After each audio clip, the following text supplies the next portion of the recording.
Ganito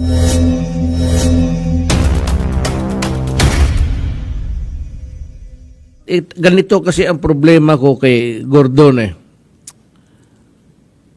But having a senator at the helm, especially like you, even if the Supreme Court ruled that it is not against the Constitution if you hold the position of Red Cross, I think is unethical. And we have revealed why. Alam mo kasi, if the Red Cross is also a government agency, tapos member ka ng Congress, tumatakbo ka rin at nanalo ka, and you're holding the Red Cross, you are the top honcho there, and being a senator, and at the same time, medyo malabo ata yung ginagawa mo. So, pag nagkamali ako, Senator Gordon, if I am wrong, which is a possibility also of a wrong interpretation, paki-clear lang nitong of you holding to government agencies. One being a senator and the other being, I don't know what is your position in the, ikaw yung chairman sa Red Cross for a long time. You know, let me just also add something.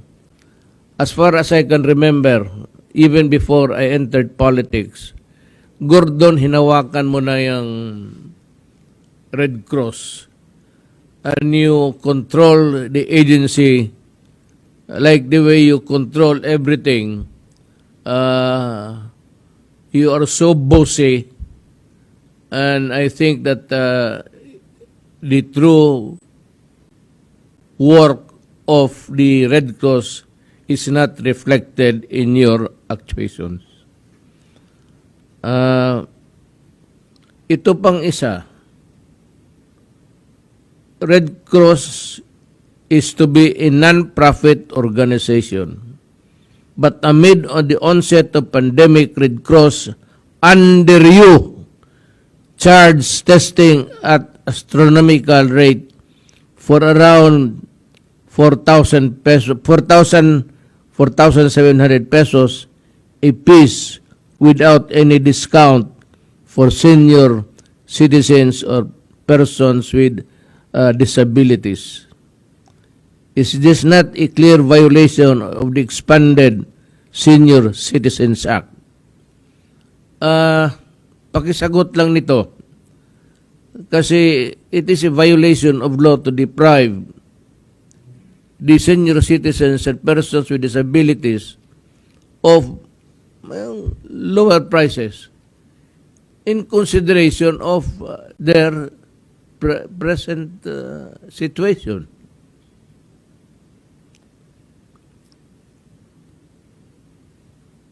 And ito pang isa ang ayaw ko sa iyo.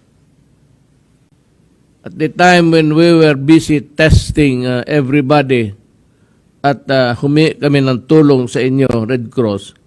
Red Cross is supposed to be a humanitarian organization.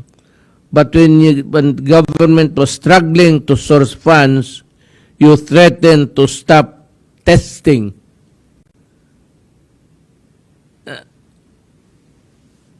I'd like to ask the Filipino people, napansin ba nito ninyo noon?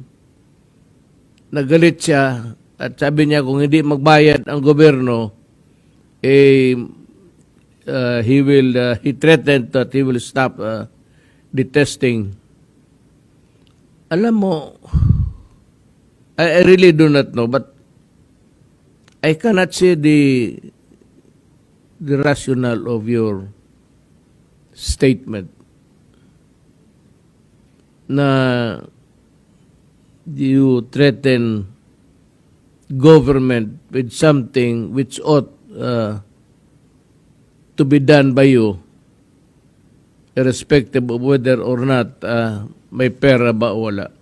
Because in this kind of situations or transactions with government, foremost is really the fact that everybody wants to help. And now you are even having plans of selling vaccines and said charging 3,500 pesos per shot is just fair. Moderna vaccines cost 51 US dollars or roughly about 2,500 pesos.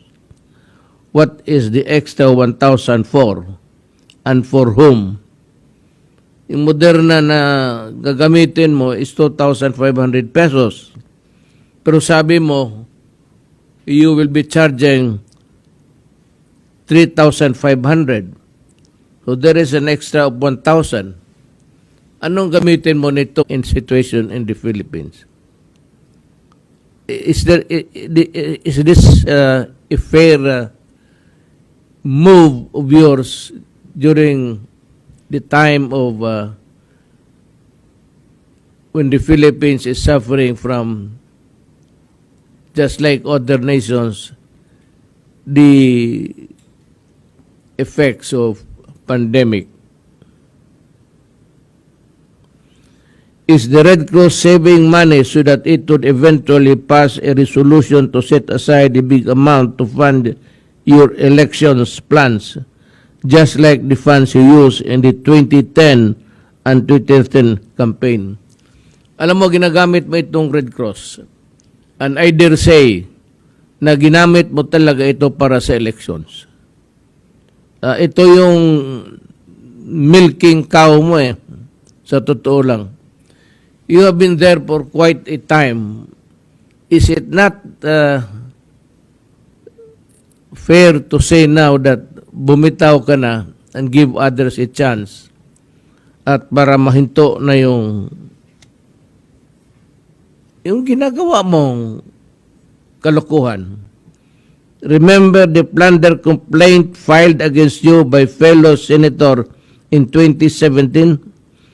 You allegedly allocated 193 million pesos for bark barrel to Red Cross and used the same for your campaign.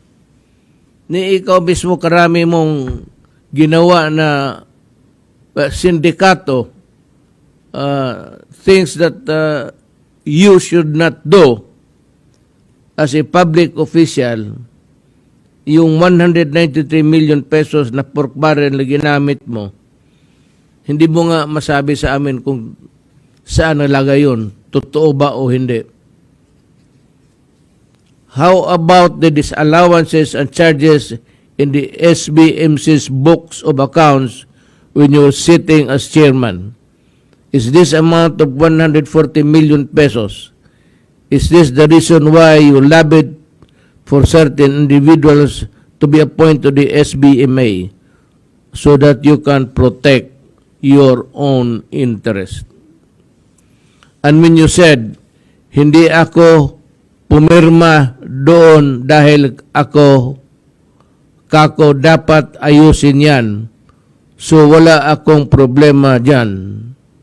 When you're referring to the MOA between the PhilHealth and the Philippine Red Cross, then somebody from the Senate should cite you for contempt. You have a copy of the MOMA and it is there clearly. It bears your signature. You are lying to the truth before the public. Pakisagot lang nito. Sabi mo hindi ka pumirma. Ngayon pala it was signed by you. You know, it is good to be posture.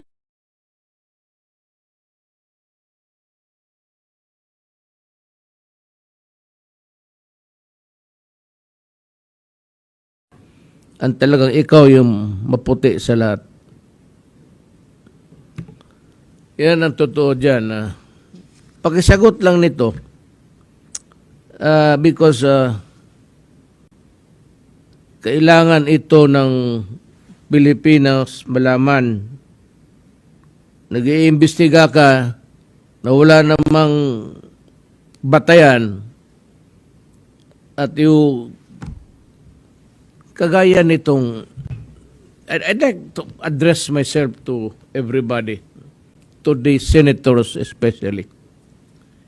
Yung unang sabi ko na complaint that unspent yung money ng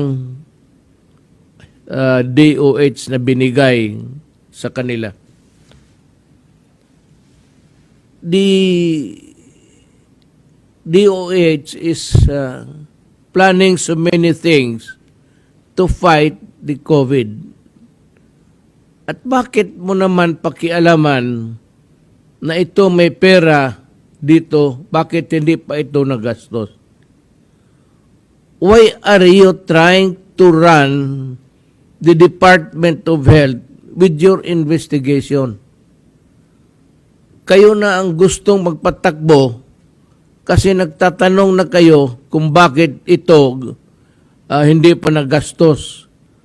You know, it is the prerogative of the DOH to plan how to spend the money in pursuance to their public programs. Yan ang gusto ng malaman ko rin at pati yung mga tao. Why? Why do you want to run government or departments na gusto ninyo if there is an unspent na hindi pa nagastos na pera? May mga programa ang DOH. Ngayon, tatanong kayo yung pera. Well, you know, eventually this money will be spent, gastusin ito para sa mga programa ng Department of Health. So do not, kayong mga lahat, Senate, do not investigate programs which are ongoing. You will derail it, you will delay it by your incessant penchant for investigating government offices. Gusto ninyo lahat pakialaman na lang. Alam mo, you do not run this government alone by questioning the unspent amount. Kung hindi naman po na-dispal ko, bakit ka nagtatanong? If the money is there, it is unspent, nobody is stealing it, it is there, and the department has so many programs. Hindi lang ang department, takot ako, baka hindi lang Department of Health ang pakialaman ninyo. Department, DILG, Department of Health, and the continuing, ninyo, pinapakialaman ninyo si Secretary Galvez. You're trying to muddle up everything by questioning every time how or why he spent the money. The guy is simply trying to even explain to you in every opportunity, whether it be is a program of government or whether it is really a forum of sponsored by government such as this. This is part of a cabinet meeting. Hindi lang tinatawag yung ibang membro ng kabinete simply because it is not a thing that would concern them. Pero itong mga, when we talk about COVID, it has to be the DOH and Secretary Galvez. And if you keep on hammering all of these things that they are doing, and the money that were spent and the money that were not,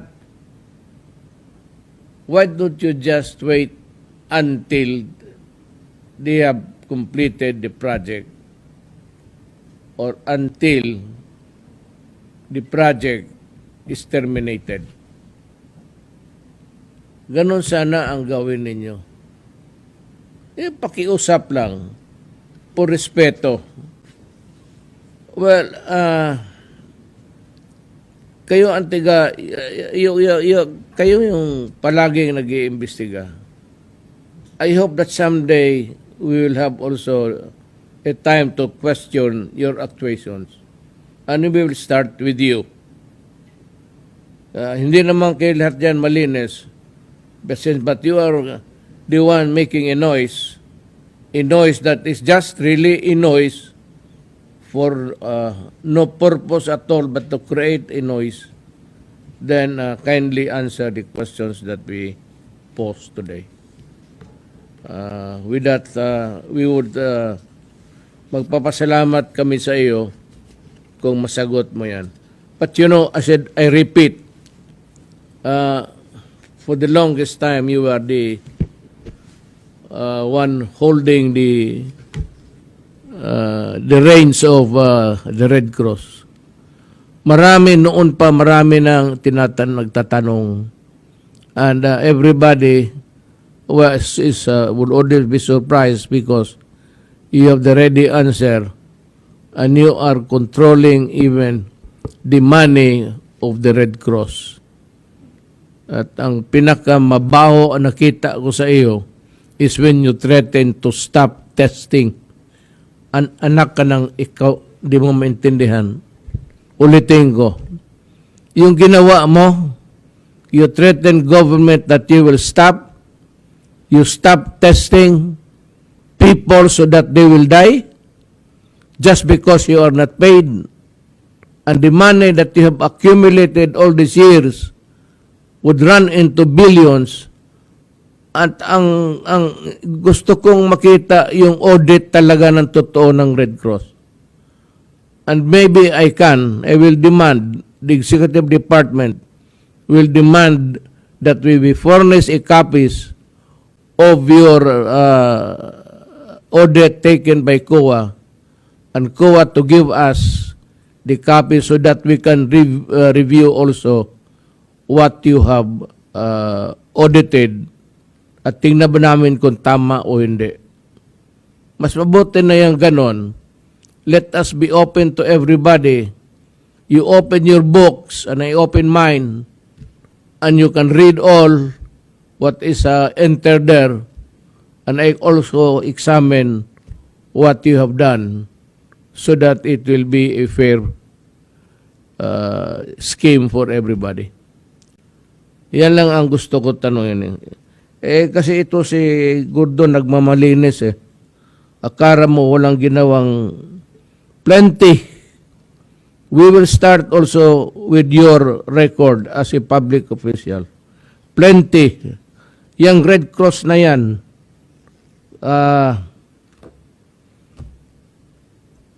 I think that you would not be even be able to explain. Sa totoo lang.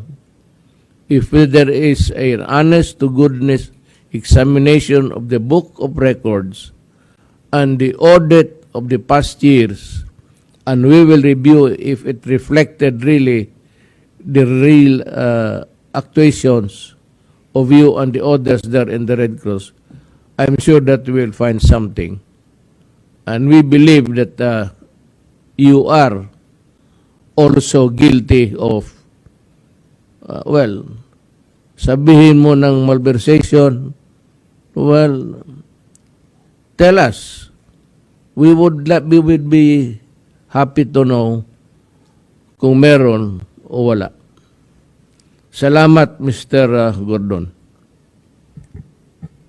And again, I'd like to thank the public for participating in the discussion with us. You listen to this because, alam mo, sa totoo lang, may tinuturo sila na isa, ito si Gordon, magturo ng isang transaction, hindi naman niya sinasabi kung ilang transactions ang ginawa niya na mali. So, ganon. Sauce for the gander, sauce for the goose. That's it. Mga kababayan ko, maraming salamat.